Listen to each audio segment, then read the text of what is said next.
Professor Yunus, শ্রদ্ধেয় professor Yunus সাহেবের কাছ থেকে সরাসরি শুনতে চাই, আর ইউ ইন চার্জ, নাকি আপনাকে জোর করে লাড্ডু খাওয়ানো হচ্ছে? আমরা সবাই জানি আপনার চেয়ে যোগ্য, আপনার মতো বিজ্ঞ, আপনার মতো দেশপ্রেমিক, আপনার মতো প্র্যাগম্যাটিক কোন মানুষ আপনার ক্যালিবারের দ্বিতীয় জন বাংলাদেশে নাই। আমরা আপনাকে দেখতে চাচ্ছি as an incharge of Bangladesh. এবারে ফিরছিল আমি, পথেই পুলিশের ধাওয়া, নিরুপায় আমির জীবন বাঁচাতে আশ্রয় নেয় পাশের চারতলা ভবনে। বিছানায় পুলিশ, ভবনের ছাদ উঠে পুলিশ হুঙ্কার ছুড়ে ঝাঁপ দে। আমি ছাদে পড়ে যাওয়ার পর আমার পিছনে পিছনে পুলিশ গেছে, এই জায়গায় যাওয়ার পর বলতেছে ঝাঁপ দেওয়ার জন্য চারতলা থেকে। আমি সহ আমার ধারণা যে আপনারা সবাই মনে করেছিলেন যে যেভাবে গুলি করলো পুলিশ, দুইজন এসে পরপর, এবং ঝুলে ছিল সে একটা নির্মাণাধীন ভবনে, রামপুরার ঘটনা, তাতে তার অবশ্যই বেঁচে থাকার কথা না। বৈষম্য বিরোধী ছাত্র আন্দোলনকে কেন্দ্র করে আজকে সারা দেশে যেসব ঘটনা ঘটেছে আপনারা দেখলে তা অবাক হয়ে যাবেন। এখন আপনাদেরকে প্রমাণ সহকারে ভিডিও ফুটেজগুলো দেখাবো, তাই বলছি অবশ্যই পুরো ভিডিওটি না টেনে মনোযোগ সহকারে দেখবেন, তাহলেই সবকিছু বুঝতে পারবেন ইনশাআল্লাহ। তো ভিডিওতে চলে যাব তার আগে আপনাদের কাছে আমার ছোট্ট একটি অনুরোধ, আপনি যদি আমার চ্যানেলে নতুন দর্শক হয়ে থাকেন তাহলে অবশ্যই চ্যানেলটি সাবস্ক্রাইব করে পাশে থাকা বেল আইকনটি বাজিয়ে দিতে ভুলবেন না। আর যারা অলরেডি আমার চ্যানেলটি সাবস্ক্রাইব করেছেন তাদেরকে জানাই অসংখ্য ধন্যবাদ। তো দর্শক শ্রোতা, চলুন ভিডিওটি শুরু করা যাক। এখন আপনাদেরকে পর্যায়ক্রমে দুটি ভিডিও ফুটেজ দেখাবো। চলুন প্রথমে আমরা একটি ভিডিও ফুটেজ দেখে আসি। আজকেও প্রথমে একটা ভিডিও দেখাই আপনাদেরকে। এবারে ফিরছিল আমি, পথেই পুলিশের ধাওয়া, নিরুপায় আমির জীবন বাঁচাতে আশ্রয় নেয় পাশের চারতলা ভবনে।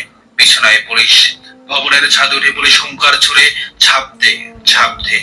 আমি ছাদে পড়ে যাওয়ার পর আমার পিছনে পিছনে পুলিশ গেছে, এই জায়গায় যাওয়ার পর বলতেছে ঝাঁপ দেওয়ার জন্য চারতলা থেকে। আমি ঝাঁপ। দর্শক দেখলেন ছবিটা, এবং তারপরে যেই যুবকের বা তরুণের বক্তব্য দেখছেন, সেটা কি অবাক লাগছে না? আমি সহ আমার ধারণা যে আপনারা সবাই মনে করেছিলেন যে যেভাবে গুলি করলো পুলিশ, দুইজন এসে পরপর, এবং ঝুলে ছিল সে একটা নির্মাণাধীন ভবনে, রামপুরার ঘটনা, তাতে তার অবশ্যই বেঁচে থাকার কথা না। কিন্তু ওই যে রাখে আল্লাহ মারেকে, তরুণটি বেঁচে গেছে, তার নাম হচ্ছে আমিন। তাকে নিয়ে আজকে গণমাধ্যমগুলো সরব হয়ে উঠেছে।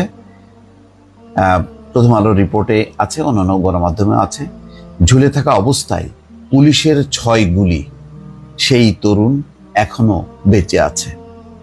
নির্মাণাধীন একটি ভবনের 4 তলার রড ধরে ঝুলে আছেন এক তরুণ, তাকে লক্ষ্য করে পুলিশ গুলি করছে, এমন সামাজিক যোগাযোগ মাধ্যম ফেসবুকে একটি ভিডিও ভাইরাল হয়। সেই তরুণ বেঁচে আছে, তার নাম হচ্ছে আমির হোসেন, বয়স 18। সে বলছে, ঘুমের মধ্যে এখনো স্বপ্নে দেখি পুলিশ আমাকে গুলি করছে। আসলে ওই রকম ভয়াবহতা নিয়ে যারা বেঁচে আসে তারা একটা ট্রমার মধ্যে পড়ে। সেই ট্রমার মধ্যে আছে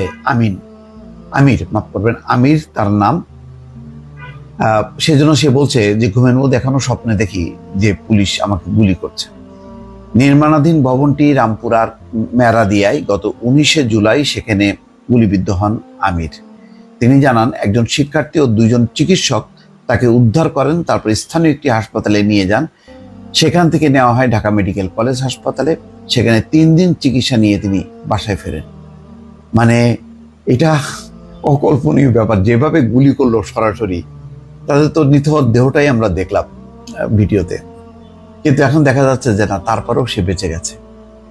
হয়তো গুলি এমন সব জায়গায় লেগেছে যে আসলে তার প্রাণটা, এটা মানে অলৌকিক কিছু ঘটনা থাকে না, হয়তো সেটা তাই। আমিরের 2 পায়ে মোট 6টি গুলি করেছে পুলিশ। গুলিগুলো এক পাশ দিয়ে ঢুকে অন্য পাশ দিয়ে বেরিয়ে গেছে। এখন তাকে বিছানায় পড়ে থাকতে হচ্ছে। রোববার মেরাদিয়ায় নয়াপাড়ার আমিরের বাসায় গিয়ে দেখা যায় 2 পায়ের নিচে বালিশ দিয়ে শুয়ে আছেন তিনি। আমিরের বাড়ি ব্রাহ্মণবাড়িয়ার বাঞ্চারামপুরে।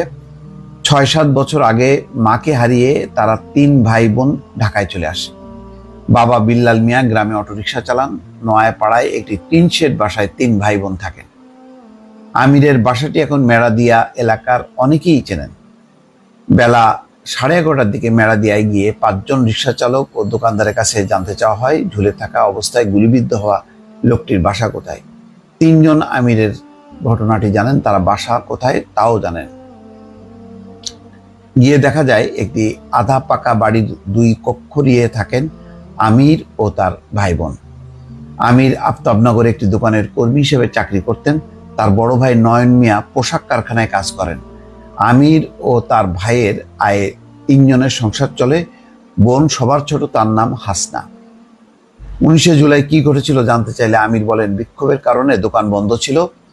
সেদিন ছিল শুক্রবার। তিনি জুমার নামাজ পড়ে বাসায় ফিরছিলেন। বাসার কাছেই পাল্টাপাল্টি ধাওয়ার মধ্যে পড়ে। পুলিশ গুলি শুরু করেন। তিনি দৌড়ে নির্মাণাধীন ভবনটির 4 তলায় গিয়ে আশ্রয় নেন। আমিরের ভাষ্য, এক পর্যায়ে বিক্ষোভকারীদের ধাওয়া করে পুলিশ ভবনটির 4 তলায় উঠে যায়। সেখানে তাকে পেয়ে যায়। পুলিশ সদস্যরা তার দিকে আগ্নেয়াস্ত্র তাক করে বারবার নিচে লাফ দিতে বলেন। একজন পুলিশ সদস্য তাকে ভয় দেখাতে কয়েকটি গুলিও করেন। এক পর্যায়ে ভয়ে তিনি লাফ দিয়ে নির্মাণাধীন ভবনটি রড ধরে ঝুলে থাকেন। আমির বলেন, তিনি যখন ঝুলেছিলেন তখন 3য় তলা থেকে একজন পুলিশ সদস্য তাকে লক্ষ্য করে 6টি গুলি ছোড়েন। চিন্তা করেন, মানে এরা মানুষ নাকি জানোয়ার? গুলিগুলো তার 2 পায়ে লাগে। এক পর্যায়ে পুলিশ চলে যায়। তিনি ঝুলেছিলেন। পরে তিনি ঝাঁপ দিয়ে কোনো রকমে 3য় তলায় পড়েন।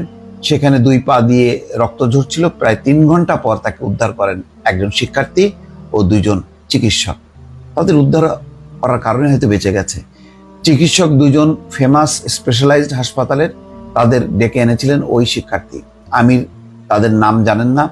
তিনি বলেন, চিকিৎসকেরা প্রাথমিক চিকিৎসা দিয়ে তাকে ঢাকা মেডিকেল কলেজ হাসপাতালে পাঠান। ঢাকা মেডিকেল থেকে 3 মাসের ওষুধ লিখে দিয়ে তাকে বাসায় পাঠানো হয়। দেখেন, এখানে শিক্ষার্থীরা শুধু আন্দোলন করেনি, তারা বহু মানুষের জীবনও বাঁচিয়েছে। এই যে এই তরুণ শ্রমিক, মানে শিক্ষার্থীরা পাশের হাসপাতাল থেকে চিকিৎসককে ডেকে এনে তাকে চিকিৎসা বাঁচিয়েছেন।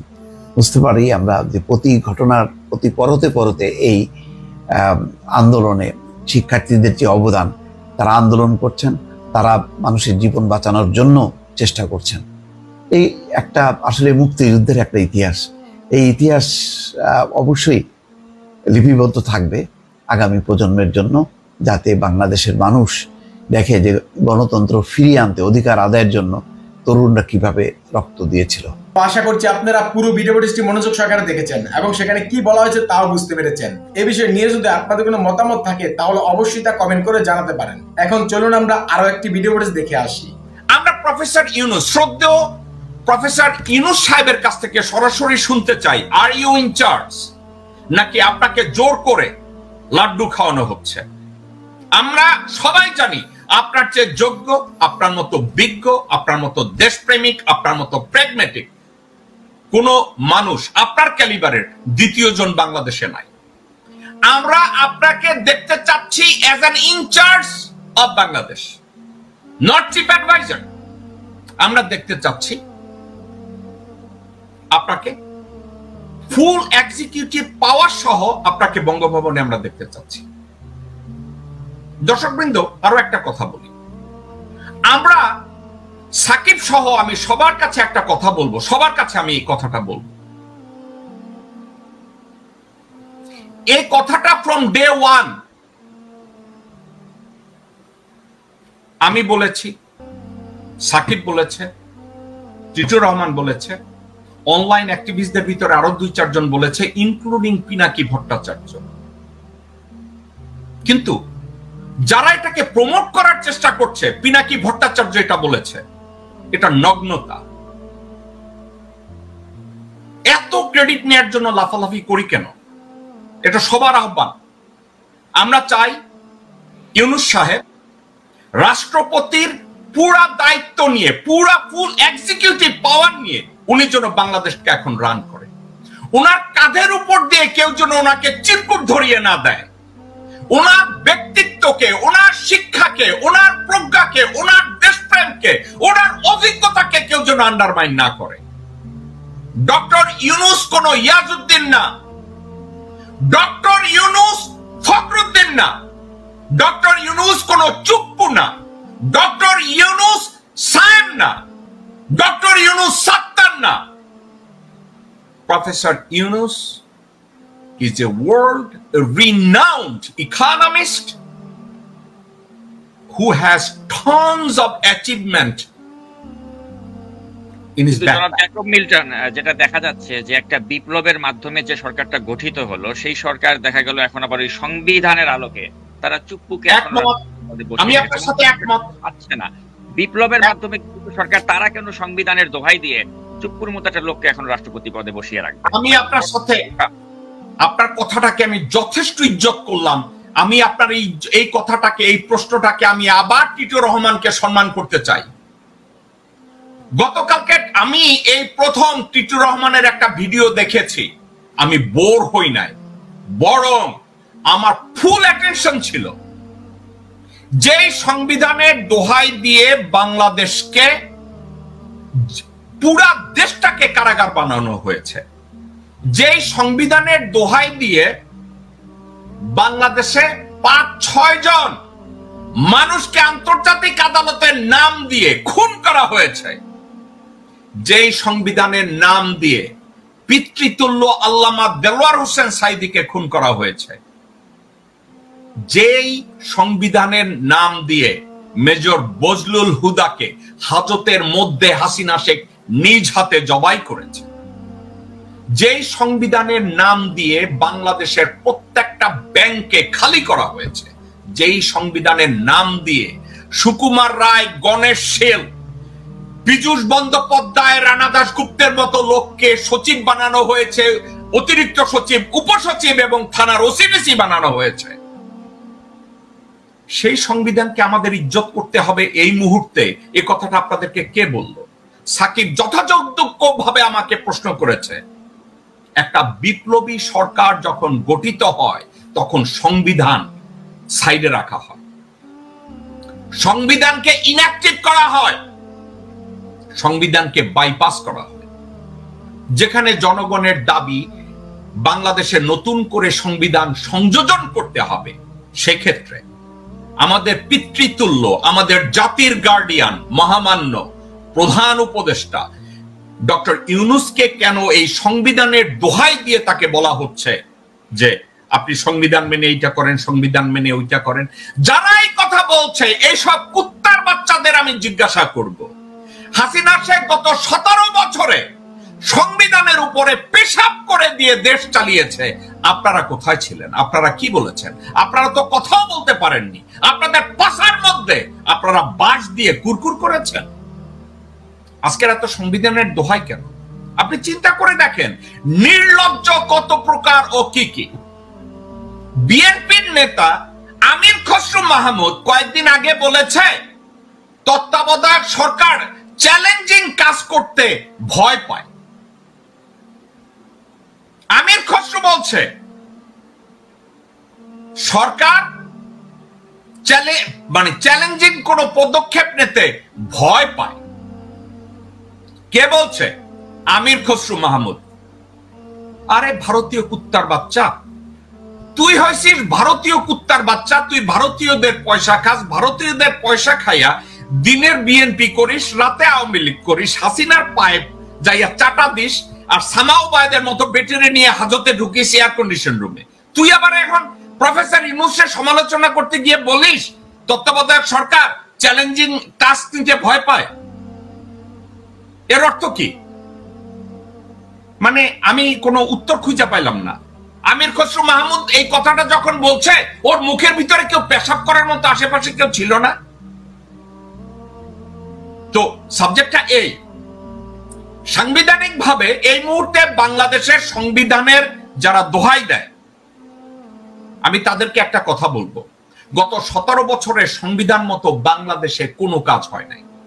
এই 17 বছরে আপনার মতো তোতা পাখিরা কুত্তার বাচ্চার মতো গু মুখে নিয়ে চুপ করে বসেছিলেন। আজকের কেন এত সংবিধান সংবিধান? মহামান্য প্রধান উপদেষ্টা, আপনি যখন আইনের দিক থেকে, প্রজ্ঞার দিক থেকে, অভিজ্ঞতার দিক থেকে যখন আপনি শক্তিশালী হয়ে আমাদের দেশকে পরিচালনা করার দায়িত্ব নিয়েছেন, দেশের 17 কোটি মানুষ, 20 কোটি মানুষ আশায় বুক বেঁধেছে যে আপনি সফল হবেন, এবং আপনি সফল হবেন, আমি জানি আপনি সফল হবেন। আপনি ডক্টর ইউনূস, বিশ্ব বরেণ্য একজন ব্যক্তিত্ব, আপনি সফল হবেন। কিন্তু টিটুর রহমানের ভাষায় আমার বলতে হচ্ছে, দেশের জনগণের মধ্যে হঠাৎ করে কেন যেন হতাশা এবং প্রশ্ন দাঁড়াতে শুরু করেছে। আপনি যদি একটু ক্লিয়ার করেন, আপনি যদি একটু ক্লারিফাই করেন যে সিদ্ধান্তগুলো আপনি নিতেছেন, যেই মুহূর্তে আমরা জানবো যে এই সিদ্ধান্তগুলো আপনি নিচ্ছেন, সিদ্ধান্ত কোন সিদ্ধান্তগুলো, যাদেরকে নিয়োগ দিচ্ছেন, যাদেরকে বাদ দিচ্ছেন, এই সিদ্ধান্তগুলো যদি আপনার একার এবং আপনার নিজের হয়, আমরা কোনো আলোচনা সমালোচনা আপনাকে নিয়ে আর করবো না। শুধু আপনার মুখ থেকে আমরা শুনতে চাই যে নিয়োগগুলো আপনার, যাদেরকে বাদ দিচ্ছেন এটাও যেন আপনার নির্দেশে হয়। এটা যদি আমরা জানি, আপনার উপরে আর কোনো সমালোচনা আলোচনা থাকবে না। কিন্তু একটা বিষয় আপনাকে বলতে চাই, ব্রিগেডিয়ার সাখাওয়াত সাহেবকে স্বরাষ্ট্র উপদেষ্টা বানিয়েছেন। ব্রিগেডিয়ার সাখাওয়াত সাহেবের সাথে, দর্শকবৃন্দ আমি আপনাদের উদ্দেশ্যে বলি এবং ডক্টর ইউনূস সাহেব আপনার উদ্দেশ্যে বলি, এই শো এর মডারেটর নাজমুস সাকিব অত্যন্ত ভালো একটা ইন্টারভিউ করেছে ব্রিগেডিয়ার সাখাওয়াত সাহেবের। ইন্টারভিউটা করতে গিয়ে যে বিষয়গুলো নিয়ে আলাপ আলোচনা করেছেন, অত্যন্ত খোলাখুলি আলাপ আলোচনা করেছেন, কোনো রাগ ঢাক নাই, কোনো কিছু নাই। অনেক ইমোশনাল ইন্টারভিউ ছিল, অনেক প্র্যাগমেটিক ইন্টারভিউ ছিল, ভালো ইন্টারভিউ ছিল। এখন ওই ইন্টারভিউর মধ্যে ব্রিগেডিয়ার সাখাওয়াত চেষ্টা করেছে তার অবস্থানকে ক্লিয়ার করার জন্য। যেমন ওনার যে মন্তব্যগুলো নিয়ে মনে হয়েছে যে উনি আওয়ামী লীগকে আবার রিজুভেনাইট করার জন্য উনি যে কথাগুলো বলছে, উনি এই কথাটা বলেছে। এখন উনি এই ব্যাখ্যা করার সুযোগ পেয়েছে। এখন একটা কথা, উনার এই কথাগুলোকে উনি যেদিন ব্যাখ্যা করলেন আমাদের নাজমুস সাকিবের সাথে, তারপরের দিনে ওনাকে স্যাক করা হলো, ওনাকে অন্য মন্ত্রণালয়তে সরিয়ে দেওয়া হলো। ফাইন অ্যান্ড ডানলি। কিন্তু এই সিদ্ধান্তটা যদি ডক্টর ইউনূস সাহেবের নিজের সিদ্ধান্ত হয়, then we have nothing else to say. কিন্তু ওনাকে কি অন্য কারো পরামর্শে সরানো হলো কিনা? কারণ ব্রিগেডিয়ার সাখাওয়াত যখন আত্মপক্ষ সমর্থন করলেন, উনি যখন নিজের অবস্থানকে ক্লারিফাই করলেন, ওই মুহূর্তে তাকে কেন হঠাৎ করে সরানো হলো? সাবজেক্টটা একটা প্রশ্নের জন্ম দিয়েছে। আমরা বলবো না সাখাওয়াত সাহেবকে ওখানে রাখা উচিত ছিল, আমরা বলবো না ওনাকে কেন সরানো হলো, আমরা এই কথা বলবো না যদি এই সিদ্ধান্তটা ডক্টর ইউনূসের। আশা করছি আপনারা এই ভিডিও ফুটেজটিও মনোযোগ সহকারে দেখেছেন এবং এখানে কি বলা হয়েছে তাও বুঝতে পেরেছেন। এই বিষয়ে নিয়ে যদি আপনাদের কোনো মতামত থাকে তাহলে অবশ্যই তা কমেন্ট করে জানাতে পারেন। ভিডিওটি এই পর্যন্তই, দেখা হচ্ছে পরবর্তী ভিডিওতে। সে পর্যন্ত সবাই ভালো থাকবেন, সুস্থ থাকবেন। আল্লাহ হাফেজ।